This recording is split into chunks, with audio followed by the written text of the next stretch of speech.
Boa noite, meus irmãos. Quero convidá-los a se pôr de pé para a leitura do texto que vamos considerar e refletir no sermão desta noite. Vamos abrir no livro de Gênesis, capítulo 3.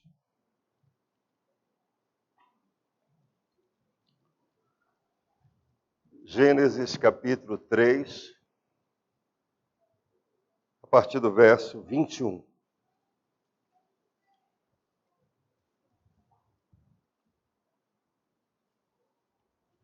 Assim diz a bendita palavra do Senhor. Fez o Senhor Deus vestimenta de peles para Adão e sua mulher, e os vestiu. Então disse o Senhor Deus: eis que o homem se tornou como um de nós, conhecedor do bem e do mal. Assim, que não estenda a mão e tome também da árvore da vida e coma e viva eternamente. O Senhor Deus, por isso, o lançou fora do jardim do Éden, a fim de lavrar a terra de que fora tomado. E, expulso o homem, colocou querubins ao oriente do jardim do Éden, e o refugir de uma espada que se revolvia para guardar o caminho da árvore da vida. Podem sentar, meus irmãos, vamos suplicar a bendita graça do Senhor para este momento do nosso culto. Oremos. Obrigado, Senhor, nosso Deus. Mais uma vez, somos objetos da Tua graça, misericórdia, favor, quando nos traz até a Tua casa com esse propósito solene e santo de bendizer o Teu nome, de declarar que Tu és maravilhoso, de colocar diante de Ti todas as nossas ansiedades, inquietudes, sabendo que Tu tens cuidado de nós, de nos aproximarmos de Ti por esse novo e vivo caminho que foi aberto pela morte, pelo sangue que foi vertido, pela justiça que foi cumprida, pela lei que foi cabalmente obedecida, pela obra de Jesus Cristo, nosso amado Senhor e Salvador. Obrigado, Senhor, que temos a oportunidade de agora abrir a Tua palavra, sabendo que o mesmo Deus, o mesmo Espírito que a inspirou, pode abrir os olhos do nosso entendimento para sermos instruídos, edificados, alimentados, advertidos, exortados. Que graça, Senhor. Sabemos que isto pode acontecer nesta noite, neste lugar. Senhor, falará aos nossos corações, porque a Tua palavra é viva e eficaz, porque a obra é Tua, porque é o Teu Espírito que age e opera em nós. Por isso nós te agradecemos, Senhor, por esse momento e suplicamos a Tua graça sobre todos nós, aqui e agora, em nome de Jesus. Amém, Senhor. Amém. Meus irmãos, sempre que nós consideramos a palavra de Deus, nós devemos sempre considerar que benefício, que favor, que momento podemos, de fato, desfrutar ao ouvirmos a palavra de Deus. E sempre ela se aplica a uma situação bem real, bem específica da nossa vida. Eu sei que qualquer ser humano que olhar para o mundo no qual estamos vivendo, para as circunstâncias da qual estamos inseridos, todos vão se perguntar: que mundo é este? Onde é que nós vamos chegar? Quantos males, quanta insegurança, quanta insensatez, quantos perigos nos rodeiam. E parece que cada época tem o seu perigo específico, tem os seus males específicos. E nós todos sabemos a resposta disso. Mas ficamos alarmados, como, por mais que as circunstâncias estejam aí, os homens não conseguem perceber que alguma coisa vai muito mal na sua existência. Desde que a história humana tem sido registrada. É isso. Guerras, doenças, males, conflitos. Ora, se somos fruto, portanto, de um acaso, se somos objetos, portanto, de uma simples evolução, por que o ser humano está envolvido em tantos males? Por que a natureza humana é tão perversa? Por que o ser humano é tão cruel? Por que tantas guerras? De fato, se não olharmos para o texto que lemos hoje, nós não teremos respostas para, com precisão, explicar qual a origem e, principalmente, qual a solução para esta triste história, como o pastor Armando sempre ora, para essa triste história da raça humana. Não sabemos. As explicações, portanto, sejam filosóficas, ideológicas, políticas, não satisfazem. Para respondermos definitivamente, cabalmente essas questões, é que temos que atentar para esse texto que acabamos de ler. Na verdade, o livro de Gênesis, como todo, nos explica nossa origem, o que somos, por que estamos assim e qual a solução para a história da humanidade.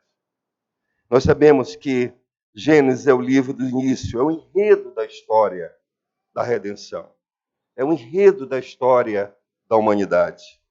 Sem a narrativa de Gênesis, não temos como conhecer o Deus que se revela, a origem do universo, a origem da vida, a origem do mal, a origem do sofrimento, mas não teríamos também como conhecer a esperança da redenção, a solução para toda esta trama, para este terrível drama no qual estamos envolvidos. A veracidade da narrativa de Gênesis nunca foi tão atacada como nos nossos dias. Nunca foi tão, na verdade, afetada pela razão humana decaída. Nunca se tornou tão difícil acreditar em Adão e Eva. Nunca se tornou tão difícil acreditar no único Deus Criador. A ciência, ou a versão científica dessa mente deturpada, essa pseudociência, ataca constantemente todos aqueles que ousam acreditar que tudo que existe foi fruto de um Deus todo-poderoso, perfeito, que criou todas as coisas para o louvor da sua glória. Mas nós sabemos que se nós removermos do acervo da nossa fé esses primeiros 11 capítulos de Gênesis, nós certamente destruiremos toda a história do cristianismo. Se não crermos com toda a convicção da nossa mente e do nosso coração na narrativa que está aqui, nós estaremos crendo em tolices, dependendo toda a história da nossa vida em fábulas e em mitos.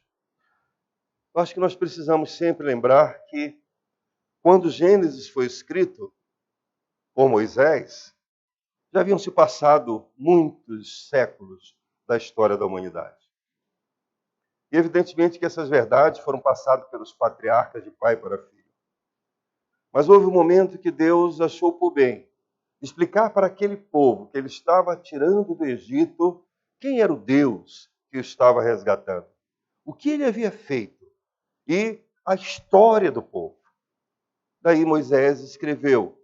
Na verdade, ele registrou essas verdades que já eram conhecidas pela geração dos santos. É verdade que Gênesis tem um auditório original, que é aquele povo. E essa história, na forma, portanto, desse gênero literário, ela iria exatamente confrontar os outros mitos da criação. Se você tivesse oportunidade, e não é o momento oportuno, de ouvir todos esses mitos, você iria, portanto, chegar à seguinte conclusão. Como é que seres criados à imagem e semelhança de Deus, com uma mente tão especial, podiam acreditar verdade naquelas tolices? naqueles absurdos, naquelas narrativas sem pé nem cabeça. Você pega as narrativas que os gregos criavam para explicar sua origem, que tolice! Como é que eles poderiam crer naquilo? Portanto, Gênesis foi escrito para mostrar a verdade da origem, do princípio, de como tudo começou e por que o mundo estava como estava naquela época e como está hoje nos nossos dias. Mas nós temos uma fonte sólida. Nós temos, na verdade, uma base consistente para crermos na inspiração da Escritura, de Gênesis e de toda a Escritura. É o ensino do Senhor Jesus. Se tivermos qualquer dúvida, e sempre vamos ter dificuldades de interpretar algumas passagens, homens piedosos, eruditos, divergem em alguns pontos. Mas a narrativa, ela é consistente, ela é sólida, porque ela esteve nas bocas daquele que foi o seu autor. Jesus ensinou assim. Lembra-se ali em Mateus, quando os fariseus chegaram, tentando colocar à prova a Jesus com relação à futilidade do divórcio? Jesus voltou-se para eles e disse o quê? Não tendes lido que no princípio o Criador criou homem e mulher? E que os fez assim? Por isso deixará o homem, pai e mãe, se unirá à sua esposa e serão ambos um só? O que Deus juntou não separa o homem. A narrativa de Gênesis estava nos ensinos do Mestre. Portanto, nós não temos a menor dúvida, nem a menor opção de não crer que essa narrativa seja verdadeira, histórica, com todos os seus detalhes. Todos os seus detalhes. Assim, Jesus nos ensina também em João capítulo 8, a respeito de talvez um dos momentos mais dramáticos, uma das questões mais difíceis, a questão da serpente. Ele disse, não ouvistes? Que no princípio, tá, o tentador, o homicida, tá, já estava ali, e o homicida é Satanás, a serpente. Portanto, a nossa mente, marcada, portanto, pela queda, pode, de fato, até tentar duvidar. Mas somos confrontados com a verdade do Mestre. Jesus ensinou assim. E aí, nosso pensamento se queda diante dessa verdade. E levamos cativo todo pensamento à obediência de Cristo. Negar Gênesis é negar o cristianismo. Negar Gênesis é negar a verdade do ensino do Senhor Jesus Cristo. É por isso que podemos abrir a sua Bíblia e suplicar a Deus ensino precioso, que estamos diante da palavra de Deus. De fato, esse parágrafo, que vai do verso 21 ao 24, registra o desfecho do dia mais triste da humanidade, do evento mais catastrófico, daquele terrível dia da queda. Após Deus ter criado todas as coisas com poder, e é registrado em Gênesis como o Senhor criou. Criou tudo do nada, colocou tudo em ordem, olhou para cada coisa que fez e viu que era bom. Depois de todo o cenário, todo o habitat já está preparado, Deus então avançou no propósito para o qual a sua obra foi iniciada. Fez aquele boneco de barro, né? Por isso que se chama Adão, né? Veio da terra, e de forma mais do que especial, distinta e diferente, ele aproximou-se daquele boneco de barro e soprou, compartilhou com ele da eternidade. E a partir daí, este ser vivente passou a ser o ser mais destacado de toda a natureza. Foi criado para um propósito especial: ter conexão com Deus, se relacionar com Ele, Foi criado à sua semelhança, à sua imagem. Foi criado para que pudesse adorar a Deus, para que pudesse ouvi-lo, conhecê-lo, servi-lo, amá-lo, adorá-lo. Para isso que ele foi criado. E o colocou no lugar mais especial que poderia existir em todo o universo. No Éden, ele plantou um jardim para colocar. E lhe deu poder, autoridade sobre tudo que foi criado. Viu todas as suas necessidades. Tirou da sua costela um ser igual a ele, para lhe ser idôneo, e criou a mulher. E lhe deu da plenitude, do prazer, do deleite, da alegria. Mas, como criou um ser moral, lhe deu uma ordem muito simples, muito básica. Não coma do fruto da árvore que está no meio do jardim. Das demais, te deleita, Adão e Eva. Mas os nossos primeiros pais foram, portanto, alvos de um teste, a tentação. E nos diz o texto que antecede esse parágrafo, que aquele que foi criado para se relacionar com Deus, para obedecê-lo, servi-lo e amá-lo, o desobedeceu, o desafiou, rebelou-se contra a sua autoridade, desafiou o seu poder. E tentado por Satanás, assim diz Jesus, aquele que mente desde o princípio, o homicida, aquele que veio para matar o ser humano.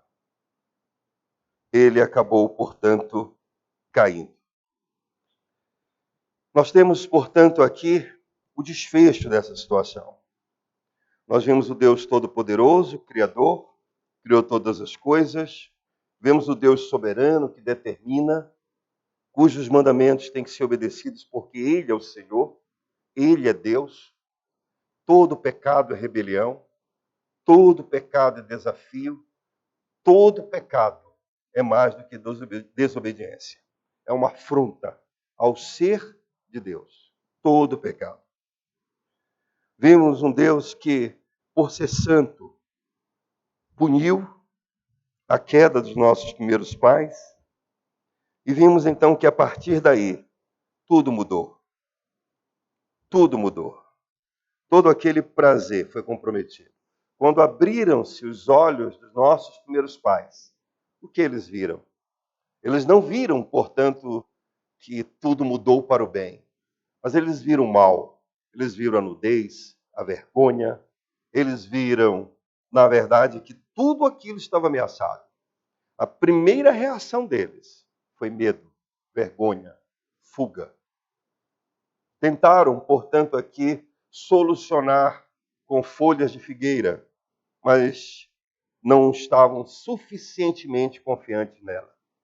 E quando os passos de Deus foram ouvidos no jardim, na viração do dia, a primeira reação deles foi fugir, fugir. A vergonha, a consciência, portanto, de que estavam absolutamente nus diante de Deus. Veio então os juízos, cada um deles. É interessante que nessa sequência de juízos e de julgamento, nós encontramos, em primeiro lugar, Deus na sua longanimidade, dando aos nossos primeiros pais uma oportunidade de um arrependimento pleno. Quando Deus perguntou onde estás, Adão ainda tentou mais uma vez fugir. Ele disse, quando ouvi a tua voz, que andava no jardim, eu tive medo, estava nu e me escondi.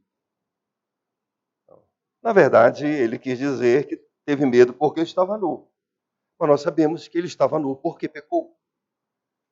Ele não chegou logo dizendo, olha, peguei do fruto que tu disseste que não era para pegar, por isso que eu estou me escondendo. Não. Sabemos como a natureza humana vai agir. Então Deus faz aquela pergunta de retórica. Quem te fez saber que estava nu? Não o que te fez, mas quem te fez. Quem? O Senhor Deus, que sabe todas as coisas, sabia quem foi o autor. Mas era preciso que nós soubéssemos quem estava por trás daquele réptil que foi usado como instrumento para a tentação. E Adão disse: a mulher que me deste por esposa me deu. E Deus então pergunta à mulher: o que fizestes? E ela respondeu: a serpente me enganou e eu comi.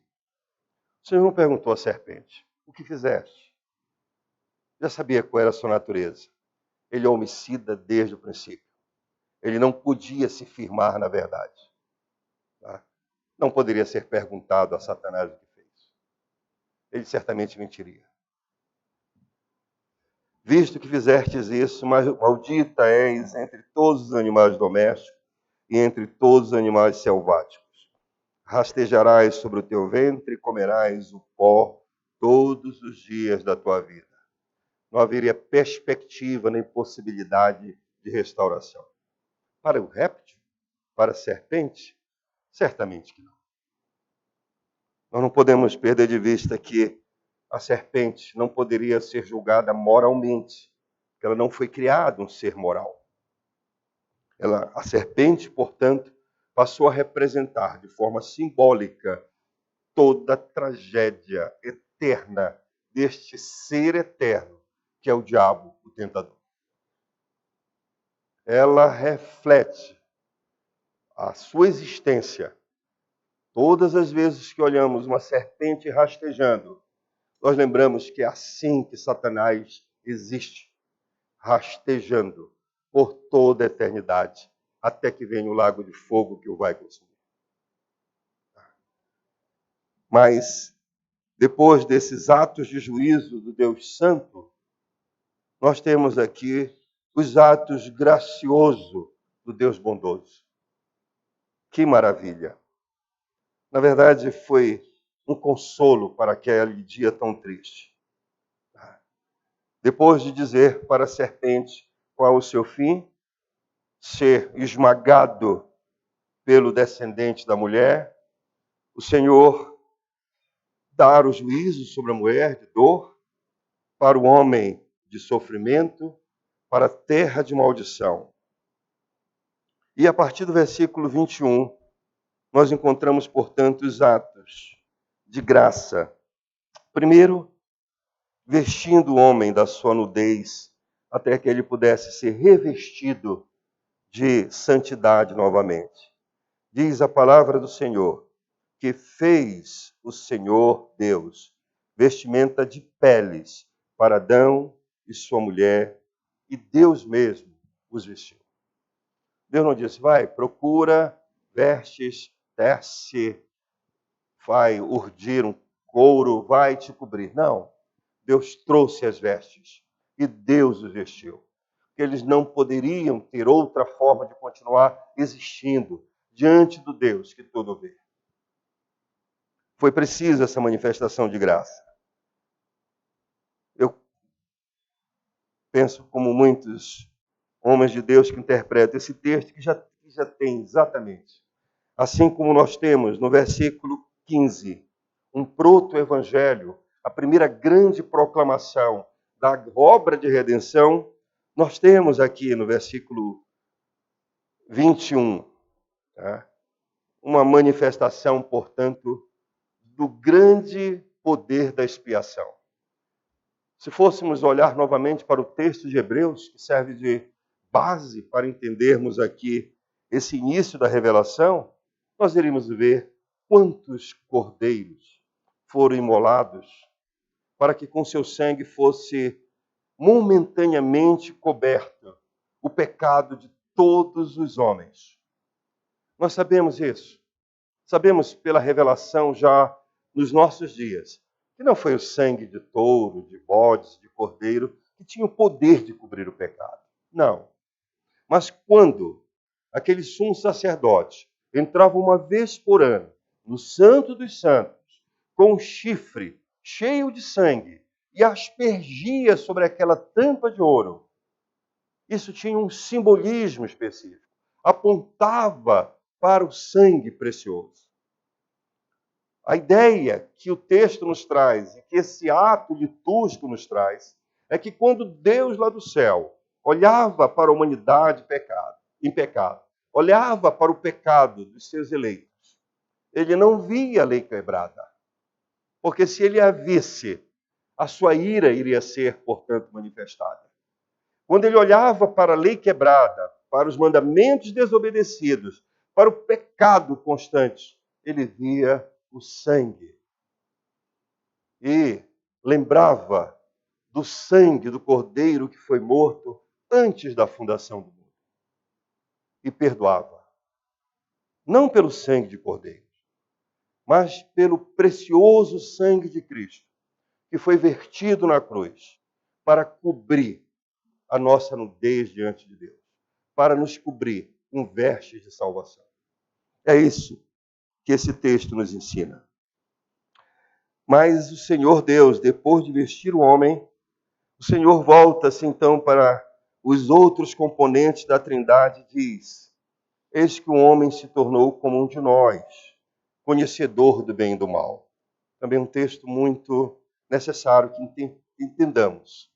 Evidentemente, não quer dizer que Deus era o conhecedor praticante do mal. O que está dito aqui é que o Senhor Deus conhece todas as coisas. Ele sabe a dimensão do mal. Ele sabe a dimensão do que é o erro. Sabe por quê? Deus sabe. Porque Cristo levou sobre si todos os pecados. Se houve alguém que experimentou toda a carga do pecado, foi Jesus Cristo. Portanto, Deus sabe, sim, o que é o mal. E Deus sabe o que é o bem. Assim, portanto, nós temos aqui quase uma ideia de que Deus está voltando-se para a ironia do que Satanás ofertou, ou pelo menos apresentou como oferta aos nossos primeiros pais. Né? A tentação foi que se eles comessem do fruto, eles seriam como Deus, conhecedores do bem e do mal. Essa foi a oferta, semelhantes a Deus. E agora o homem conhecia o mal. E vai conhecê-lo por toda a sua existência. Vai conhecer o mal na sua intensidade, na sua profundidade, na sua extensão. De todas as formas possíveis. Vai ter o mal no seu coração, pronto a brotar. Pronto a aparecer. E essa experiência não poderia mais ser revertida. E assim que não estenda a mão e tome também da árvore da vida e coma e vive eternamente, por isso o Senhor Deus o lançou fora do jardim. Nós sabemos que nesse ambiente que era o Éden, havia essas duas árvores. A árvore do conhecimento do bem e do mal e a árvore da vida. Por que estava ali a árvore da vida? Porque como foi um ser criado da matéria, essa existência teria que ter um dia um fim. Só Deus é eterno. O homem não foi criado para ser eterno. Teria um dia em que essa existência teria que terminar. Ela seria, portanto, preservada, e aí é uma especulação muito próxima da heresia, né? Ela seria preservada nos momentos, se os nossos pais passassem esse teste, por agora uma outra oferta da graça, comer da árvore da vida. E a sua existência seria, portanto, aqui renovada. Até aquele dia, como Enoque, eles seriam trasladados. E a humanidade teria, portanto, aquilo que no reino eterno, simbolicamente vai estar. Folhas para curar e frutos para prolongar a vida. Nós vamos já considerar quem é esta árvore. Tá? Mas havia um perigo. Não que o ser humano pudesse agora, no ato de mais uma grande rebelião, afrontar a Deus e pegar o fruto da vida e dizer, vou viver para sempre. Não. A árvore da vida nunca foi para preservar uma vida de pecado. Não esse era o propósito. O símbolo, portanto, aqui da árvore da vida está muito bem explicado em Apocalipse. Quem é esta árvore da vida? Mas era necessário, portanto, que este homem fosse expulso. E ele o foi. E aqui nós consideramos, portanto, exatamente o que os textos querem dizer. O que é que essa narrativa nos ensina? E era preciso, portanto, colocarmos dentro de todo esse contexto. A primeira coisa que a narrativa nos ensina é sobre a necessidade humana de redenção. A queda determinou, estabeleceu uma necessidade. O ser humano precisa ser redimido. O ser humano caiu, mostrou, portanto, toda a sua ingratidão. Deus havia colocado ele no lugar perfeito, e cercado de todos os deleites. E ele mostrou toda a sua ingratidão, mostrou toda a sua insensatez, mostrou toda a sua indisciplina, mostrou, na verdade, toda a sua rebeldia e afrontou o próprio Deus. Caiu. O ser humano agora estava sob a maldição da queda da lei. Ele estava sob o poder do diabo, que o tentou e o trouxe para o seu reino, para os seus ditames. E aqui nós temos, portanto, o momento em que ele agora é expulso da presença de Deus. Evidentemente que se nossos pais pudessem, eles ficariam naquele lugar. Mas não era mais um lugar para eles. Não era mais um lugar para o pecador. Não havia mais a possibilidade de, na viração do dia, eles se relacionarem com Deus. A conexão foi quebrada. A conexão foi absolutamente rompida. O relacionamento não era mais possível. Ele não poderia mais estar no Éden. Não era mais o seu lugar.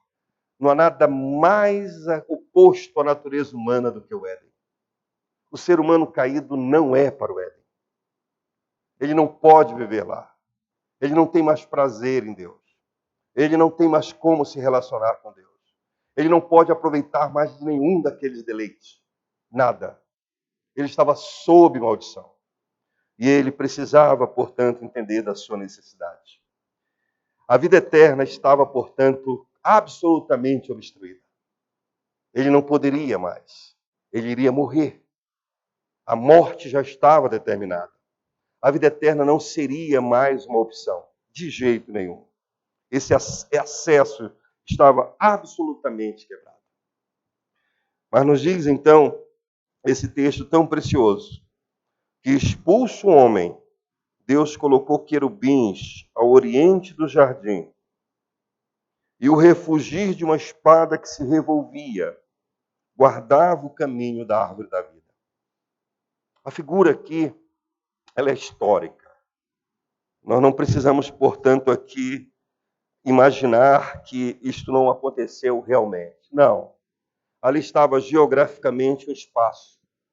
Mas quando o ser humano, saudoso do que havia perdido, olhava para aquela direção, e ele sabia onde era, o lugar estava especificamente determinado.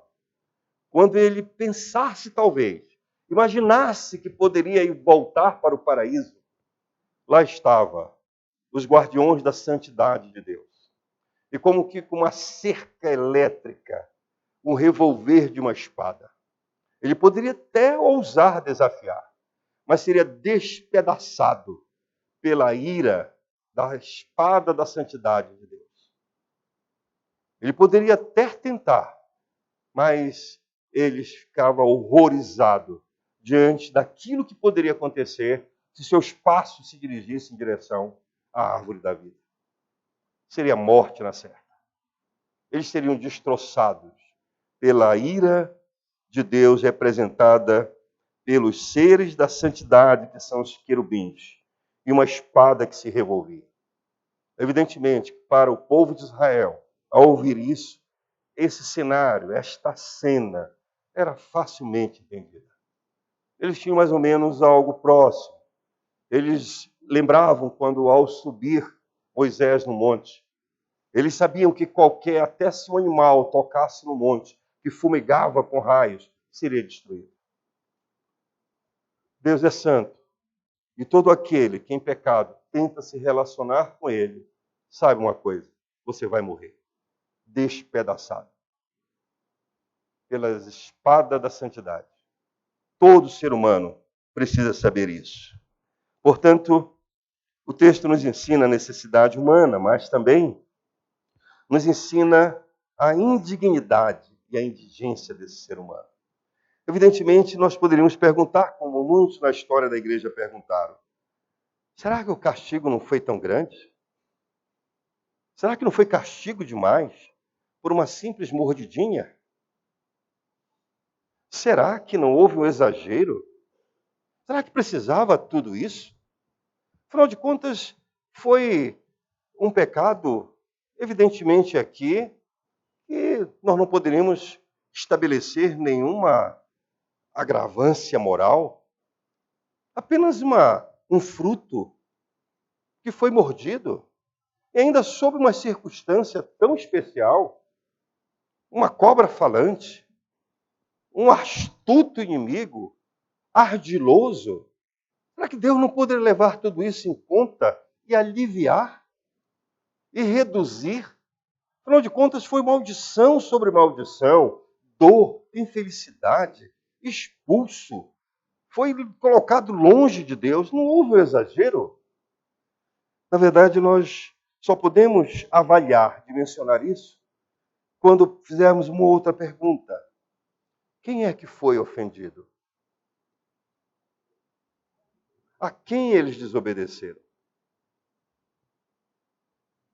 Esta é a escala que nos permite, portanto, entender a dimensão da punição. A punição foi desta natureza, porque quem foi ofendido foi o Deus Todo-Poderoso, Todo-Santo. O Deus que o seu semblante não pode contemplar o mal. Quando consideramos o ser que foi ofendido, quando consideramos a afronta que foi tentar se rebelar contra aquele que lhe deu tudo o que você poderia ter para viver feliz para a eternidade, nós entendemos, portanto, o tamanho do castigo e a sua dimensão. E agora olhamos, vemos a indignidade, a indigência do ser humano. Condenado. Um rei agora que teria que impor o seu poder. O rei que teria que impor o seu poder sobre a natureza. Ela lhe resistiria. Espinhos e abrolhos. Ele iria lavrar a terra, cada vez com mais suor, com mais dor. Pergunte para qualquer lavrador. Pergunte para o irmão Raimundo como é difícil plantar. Como é difícil colher. Pergunte o quantos defensivos agrícolas tem que aumentar para que você consiga recolher 1 quilo de soja. Pergunte como a natureza reage e não quer se meter mais a este rei. Este rei, ele só pode dominar agora pela força. Esse rei só pode tirar alguma coisa da natureza pela coerção. É um rei que os seus súditos rilham o dente quando tem que lhe obedecer. A vida agora vem sob dor, a dor do parto. Que indigência, que mundo hostil, que incapacidade de reverter a situação. Não estar aí, exposto? A filosofia, quantos homens de mente tão brilhantes apresentaram soluções tão inúteis para voltar ao paraíso? A política, quantos planos elaborantes? As ideologias, todas falham. Nenhuma delas consegue levar o homem de volta para o paraíso. Este paraíso está perdido para o homem caído.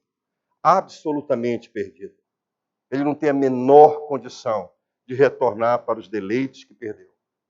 A sua mente vai sempre, portanto, estar militando. E apesar de toda infelicidade, ele vai se tornar cada vez mais indiferente. E não nos enganemos. Não é que eles esqueceram. Não é que o ser humano pode dizer, não estou nem aí. Todos buscam a felicidade. Todo ser humano quer ser feliz. Todo ser humano quer, portanto, aqui voltar para esse paraíso. O problema é que eles querem voltar sem Deus e nunca vão conseguir. Nunca vão dar um passo. Nunca. A impossibilidade de retornar. Mas por que tão terrível condição? Por que o ser humano foi colocado nessa terrível condição? Por que o homem caído está assim? É porque ele desafiou a fonte de toda a sua felicidade. Ele voltou as costas contra a origem de todo bem. É impossível o homem ser feliz sem Deus. Não é uma questão, portanto, aqui de alternativa, é de impossibilidade. Deus é a fonte de todo bem, de toda alegria, de toda felicidade. Qualquer ser humano sem Deus, ele vai estar se cobrindo com folhas de figueira, inúteis para cobrir a nudez. Inúteis. Ele nunca vai ter satisfação. Nunca. Nada. É tudo ilusório. É tudo perene. É tudo, na verdade, fantasia. Há uma impossibilidade.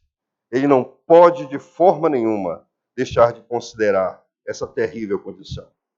A impossibilidade do homem retornar ao paraíso que tanto anseia é porque nunca o ser humano caído pode voltar a encontrar-se com Deus na viração do dia. Esse relacionamento não pode mais acontecer. Por causa de Deus. E também porque agora, veja só que coisa interessante no texto. Quem é o adversário deste homem? Quem foi que colocou essa espada? Quem foi que postou os querubins? Foi a serpente? Foi o diabo? Não. Quem é o adversário do homem caído? O próprio Deus. É Deus que lhe priva. É Deus que lhe obstrói o caminho. É Deus. O mesmo Deus que do nada criou todas as coisas. O mesmo Deus que com poder e glória estabeleceu o mundo. É o mesmo Deus que agora se coloca na frente desse homem e diz, não, por aqui não. Ele não pode fazer absolutamente nada. Não há o que fazer. Tá? Enfrentar as espadas da ira não era uma opção. Não era o caminho. Esta é a nossa narrativa, meus irmãos.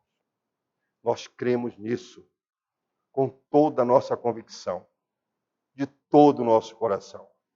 Nós acreditamos que a única solução para que a humanidade tenha paz é voltar para o paraíso. E o único caminho para voltar para o paraíso é através daquele que enfrentou a espada, as facas da ira de Deus. Mas assim estava a situação. Até que veio aquele dia, quando a esperança se concretizou. Nós sabemos que mesmo nessa noite escura, Deus deu tantas esperanças. Disse que o homem morreria, mas saberia que essa morte não seria para sempre. Por quê? Porque esse cenário seria revertido.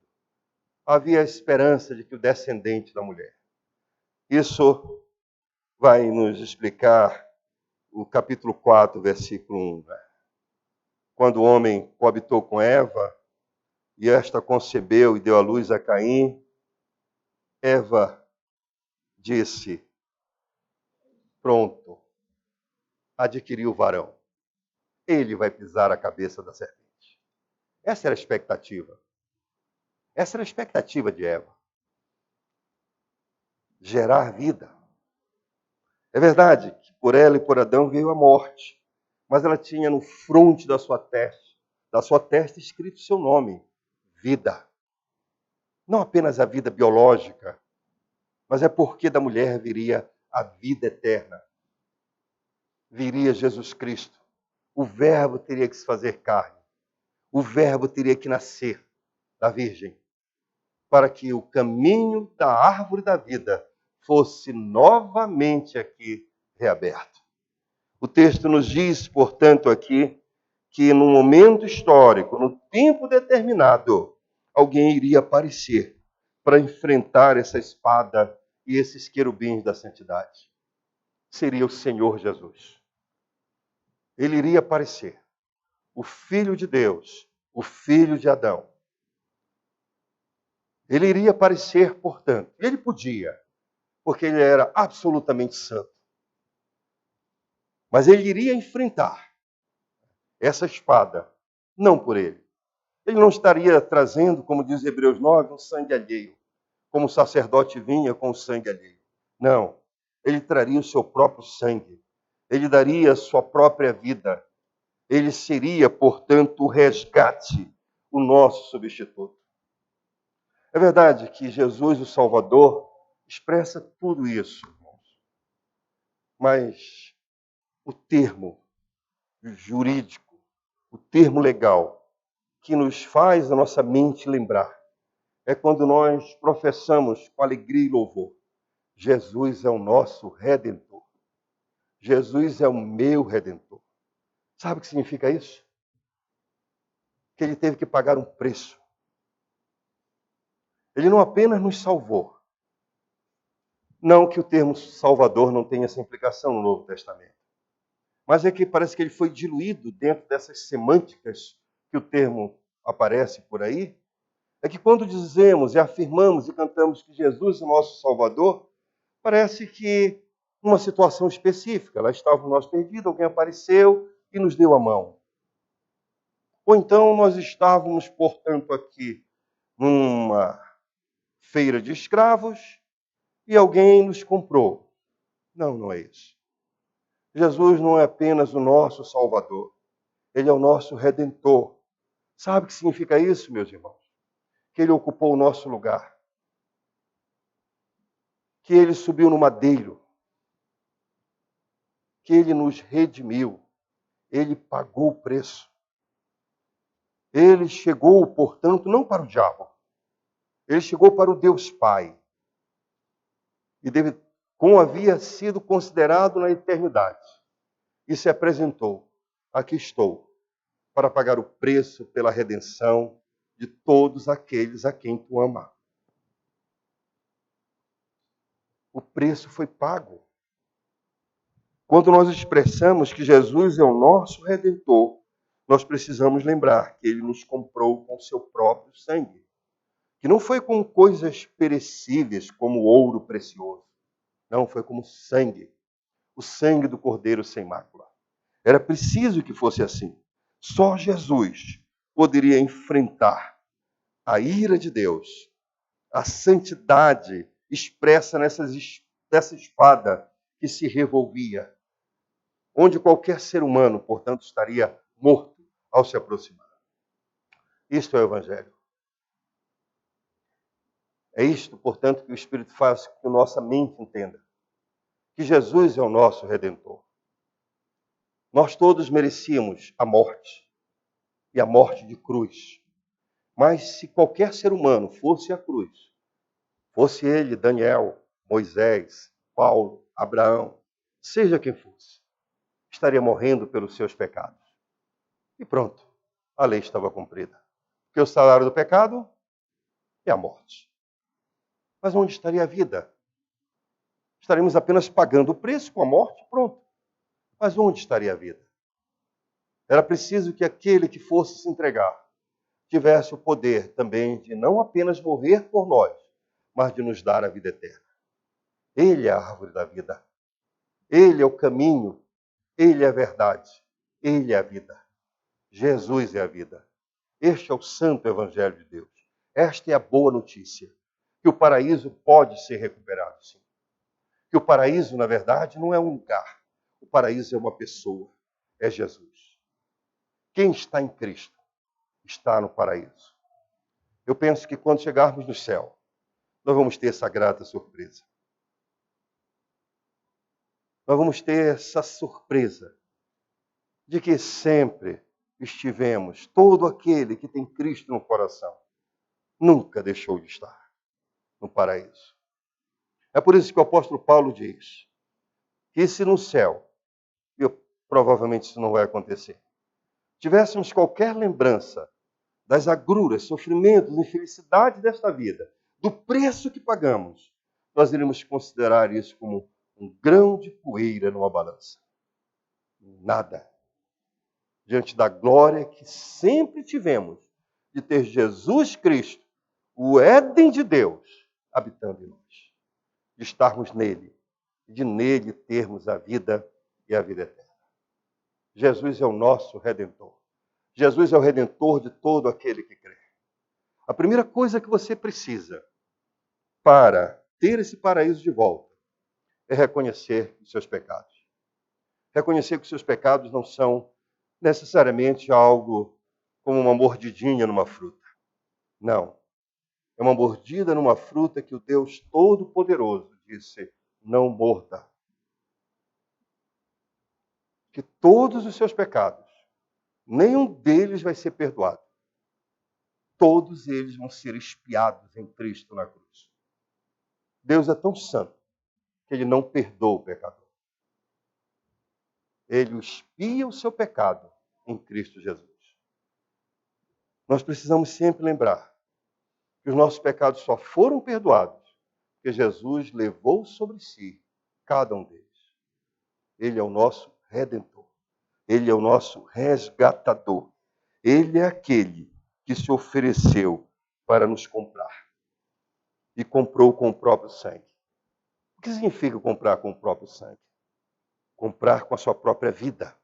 Ele teve que morrer para que a morte fosse morta. John Owen, um homem de Deus do passado, escreveu essa obra tão preciosa. A morte da morte na morte de Cristo. E é isso mesmo. Cristo morreu para que nós tivéssemos vida. Cristo morreu para que você pudesse ter vida. Hoje, aqui, agora e para sempre. Ele é a nossa árvore da vida. Apocalipse, capítulo 21, diz: então ouvi grande voz vinda do trono, dizendo: eis a morada, o Éden, tabernáculo de Deus com os homens. Deus habitará com eles. Eles serão povos de Deus, e Deus mesmo estará com eles. Ele lhes enxugará dos olhos toda lágrima, e a morte já não existirá. Já não haverá luto, nem pranto, nem dor, porque as primeiras coisas passaram. E aquele que está sentado no trono disse: eis que faço novas todas as coisas. E acrescentou: escreve, porque estas palavras são fiéis e verdadeiras. Disse-me ainda: tudo está feito. Eu sou o Alfa e o Ômega, o princípio e o fim.